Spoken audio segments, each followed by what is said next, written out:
સુરત મહાનગરપાલિકા દ્વારા હજીરાના ઔદ્યોગિક એકમોને 200 MLD ટર્સરી ટ્રીટેડ પાણી વેચવા માટેની કવાયત હાથ ધરવામાં આવી હતી। આ પ્રોજેક્ટોની જવાબદારી કેતન દેસાઈ પાસે હતી। ઓપરેશન અને મેન્ટેનન્સ માટે 300 કરોડ રૂપિયા સહિત 1500 કરોડ રૂપિયાના પ્રોજેક્ટ પર છેલ્લા 1.5 વર્ષથી કામ ચાલી રહ્યું હતું। થોડા દિવસો પહેલા કેતન દેસાઈ રિવાઇઝ કરેલી દરખાસ્ત મહાનગરપાલિકા કમિશનર સમક્ષ મૂકી હતી, જેનો અભ્યાસ કરતા તેમાં કેટલીક ક્ષતિઓ મનપા કમિશનર જણાઈ આવી હતી। કેટલીક જોગવાઈઓ એવી હતી કે જેના લીધે મનપાની તિજોરી નુકસાન થાય તેમ હતું। વધુમાં ટેન્ડર માટે અનેક પ્રોસેસને પણ ફોલો કરવામાં આવી ન હતી।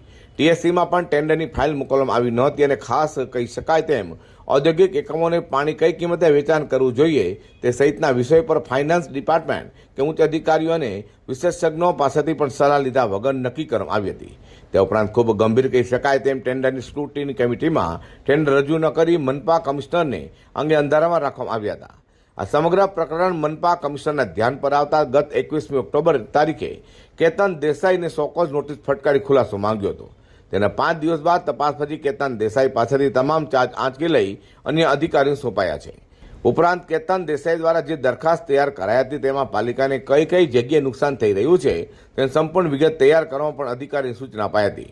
તેના આધારે રિપોર્ટ તૈયાર કરી પાલિકા કમિશનર સમક્ષ રજૂ કરાતા કેતન દેસાઈ પાલિકાને તિજોરીને કરોડો રૂપિયા નુકસાન કરવાનો સમગ્ર ખેલ રચ્યોનું બહાર આવ્યું હતું, જેથી બુધવારે મોડી સાંજે પાલિકા કમિશનરે કેતન દેસાઈને સસ્પેન્ડ કરવાની દરખાસ્ત તૈયાર કરી મંજૂરી માટે સ્થાયી સમિતિમાં રજૂ કરી હોવાની વિગતો જાણવા મળી છે।